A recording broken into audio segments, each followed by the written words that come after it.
Welcome, fellow car enthusiasts and gluttons for punishment, to a showcase of humanity's most ambitious automotive design endeavors. These cars didn't just hit the ugly tree, they backed up and took another lap for good measure. Buckle up. It's gonna be a bumpy ride, aesthetically speaking. The Stout Scarab, the OG of vehicular nightmares. This luxury minivan was so ahead of its time that it bypassed timeless and landed straight in what were they thinking. With its bulbous, loaf-like shape, complete with rounded edges and a body that seemed to bulge in all the wrong places, the Scarab looked less like a car and more like an Art Deco toaster on wheels. Its awkward proportions gave it an unbalanced top-heavy appearance, and the minimal ornamentation made it look unfinished. Despite being one of the first cars with a rear-mounted engine and modular seating, its odd design alienated consumers who were not ready to embrace such unconventional styling.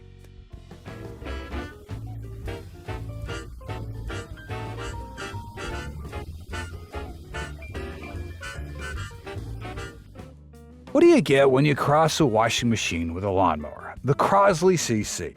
Its tiny, boxy body sat awkwardly on spindly wheels, giving it the look of a child's pedal car that got lost in the adult world. The headlights looked like afterthoughts, and the flat, uninspired front grille screamed budget. Despite its homely appearance, it was one of the first cars marketed as affordable for post-war America, which perhaps explains why practicality and cost-cutting completely overshadowed any notion of style. This car answers the question no one asked. What if a hearse went on a safari? Its elongated body, mismatched design elements, and awkward roofline made it look like several cars were fused together in a Frankensteinian experiment. On the bright side, it had a powerful V8 engine, but it's hard to appreciate when you're wincing at its lumpy profile. The Thunderbird's transition from sleek to sheesh was swift and merciless. Its bloated proportions made it look like a car that indulged in one too many buffets, with an overly wide stance and an unbalanced profile. Heavy-handed chrome accents only added to the visual noise, while the oversized tail fins screamed 1950s excess to an almost cartoonish degree.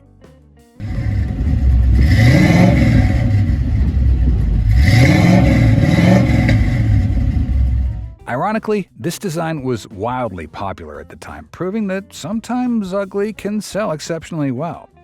Car so massive it could double as an aircraft carrier, the 1958 Continental featured towering tail fins, an overdose of chrome, and a front grille that resembled a cheese grater.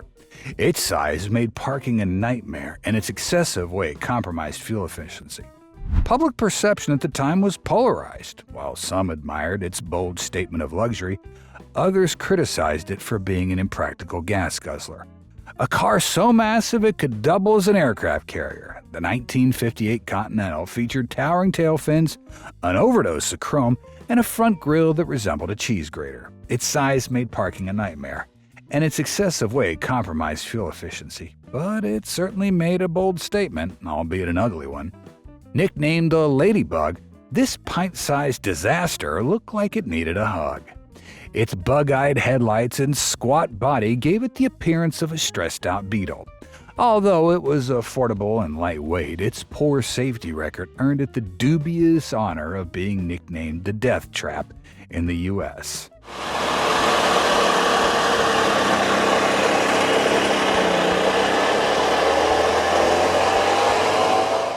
With a rear window slanted the wrong way and a front end that looked like a perplexed cartoon character, the Ami 6 was a design experiment gone wrong. Citroën claimed its quirky design was avant-garde, but it mostly inspired puzzled looks. On the plus side, its suspension system was quite advanced for its time. The Marlin was AMC's attempt at a sporty fastback. Unfortunately, its bloated rear end and awkward roofline made it look less like a sleek fish and more like a beached whale.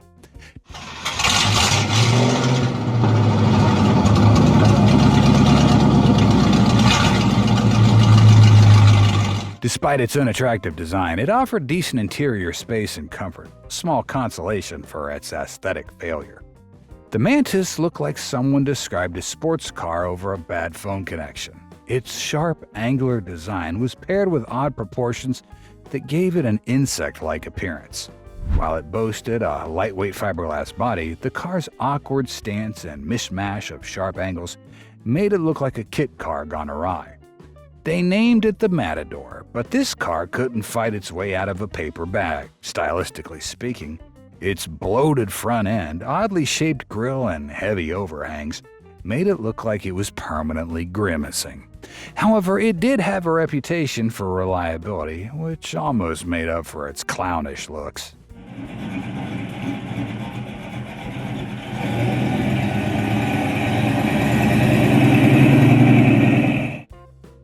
The shape of things to come, promised its ads. What came was disappointment. The wedge-shaped TR7 had an angular design that was more doorstop than daring. Its flat hood and mismatched headlights gave it an uninspired and clunky appearance. Adding insult to injury, its build quality left much to be desired.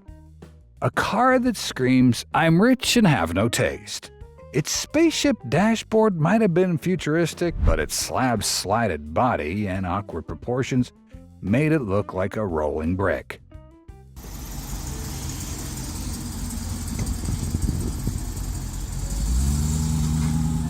Despite its odd appearance, it boasted cutting-edge technology, including one of the first digital dashboards.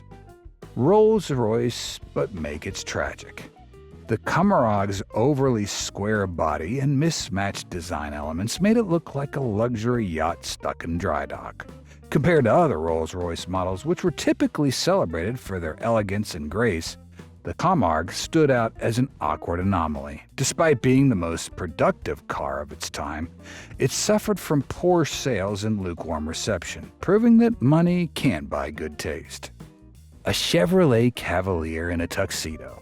Cadillac's idea of luxury compact was basically slapping a badge on mediocrity.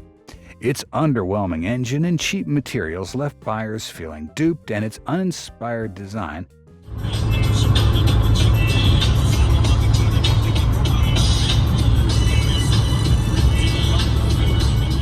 failed to capture Cadillac's usual prestige. The Cimarron was a lesson in how not to rebrand. A supercar with the charisma of a melted Lego. The Consigliere GTP's bulbous curves and awkward stance made it look like it escaped from a science fair project. While it was lightweight and fast, its unconventional looks ensured it remained a niche oddity. Fast? Maybe. Attractive? Not even close. Nicknamed I-1 Monstro for a reason. Its angular body, offset by oddly placed headlights, gave it a jagged, unfinished look. This is as someone designed it with a ruler and forgot the eraser. Despite its unorthodox design, it was praised for its handling and performance. On a Group A racing chassis, and with the gearbox at the back, there's perfect weight distribution. As a driver's car, it's outstanding. Making it a beauty on the track, if not to the eyes.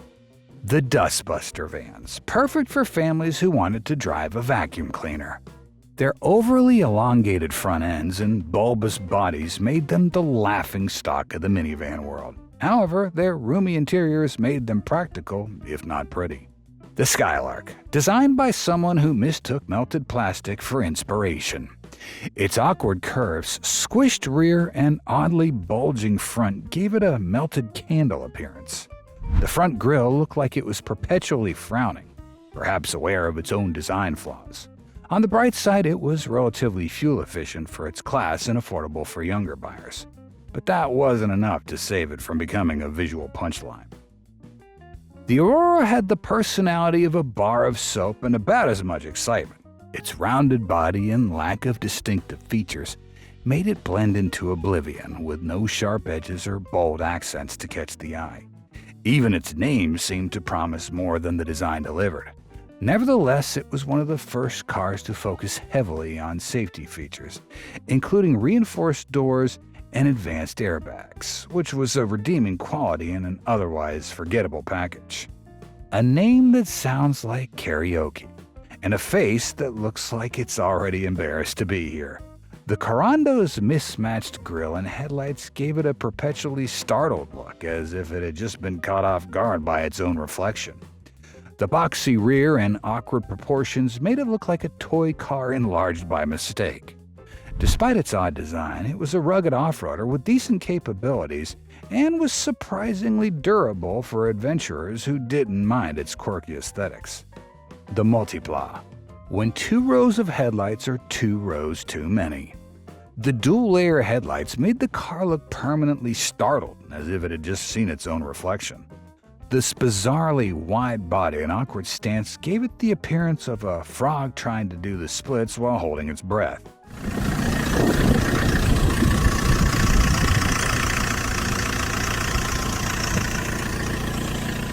The rear design wasn't much better, with a window that seemed to hover awkwardly above an oversized bumper. Despite being a visual disaster, its practical interior with 3 front seats across the width earned it some begrudging fans in the family car market, and it became a cult classic for those who appreciate eccentricity. The Aventime dared to be different and succeeded in being universally hated. A coupe minivan hybrid with a massive rear end, narrow front, and oddly sloped roof, it looked like it couldn't decide what it wanted to be when it grew up. The oversized doors were meant to be futuristic, but ended up looking clunky and impractical. Still, it was praised for its panoramic sunroof, comfortable interior, and unique concept, though few buyers were brave enough to embrace its polarizing design.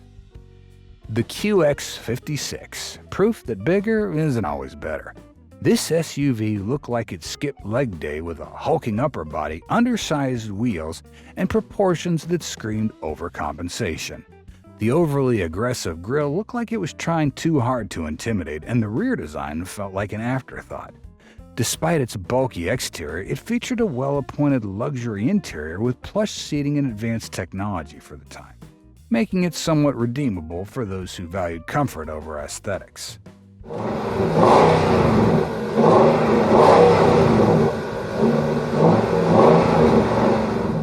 The Compass, Jeep's way of saying, "We stopped trying." Its uninspired design with a dull front grille and awkwardly small wheels made it look like an economy car trying to cosplay as an SUV.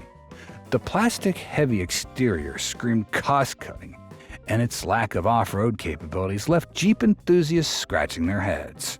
Nevertheless, it was a stepping stone for Jeep into the compact SUV market and appealed to urban drivers looking for that budget-friendly crossover.